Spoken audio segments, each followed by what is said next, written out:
Hey, Long Beach team. So we had a safety stand down today, and since everybody obviously couldn't be there for that, I wanted to attach this message to our latest virus protocol update from corporate. And the reason is just to really three things.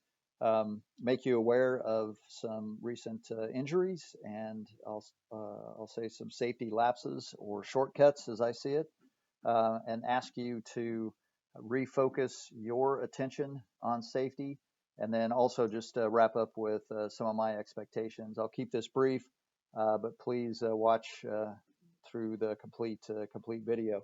And so the first is to make you aware that we have had a couple of injuries here in the last few days. Um, we had both of them happen in Bottom Ash, um, an area that's high risk, and so we need to be aware of that and be thinking about how we protect ourselves when we're working in Bottom Ash. So we had an employee that got particles in the eye, and then we also had an employee while working on one of the inclines that suffered a finger injury. And so again, the goal is not here to point out that anyone did anything wrong or for you to try to figure out who got hurt or who was involved, but just to make you aware that again, Bottom Ash is a high risk area. Be very aware of the hazards down there and what you need to do to protect yourselves. Um, and as I also mentioned, I've seen some shortcuts here recently that concern me, quite frankly. And let me share those with you. So I had found an employee working last week doing hot work without a hot work permit, and as I say, that's very concerning to me. We had a situation today where an employee was trying to get a forklift past one of the trucks that was on site. There wasn't sufficient room between the curb and the truck. The forklift ended up striking the truck and actually causing a bit of damage. Fortunately, no injuries from that. But again, it's people taking shortcuts, and that's what I don't want here. And then the last one that I wanted to make you aware of was a near miss that was written up also in Bottom Ash, coincidentally, around an electrical hazard. And the way the near miss was written was that the employee received multiple shocks, was shocked multiple times from wiring and a light fixture that was not connected properly. And I'll just tell you, quite frankly, I don't understand that.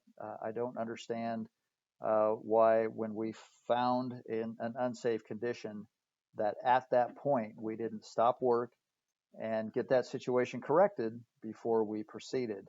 I think that it's an indication that folks are thinking that the highest priority is we got to get the work done instead of making the highest priority that the work be done safely. And that's my expectation. And one of the things I shared with the team today was that, even if it means we have to stop production entirely to correct an unsafe condition, I'm willing to do that. I did that last November when we had the problems with the cranes, and I need that same level of commitment from you. When there's an unsafe condition, please stop work. We will get that situation corrected, and it must be corrected before we move forward. So again, thank you for your attention to safety. And let me just add virus protocols. To date, we've had no employees with any um, um, any of the virus, any COVID-19 cases, is what I'm trying to say. We've had zero at Covanta Long Beach, and that's a testament to what you're doing to keep this place safe and healthy. And I appreciate that as well. So again, thanks for watching. Take care, and I appreciate your attention to safety.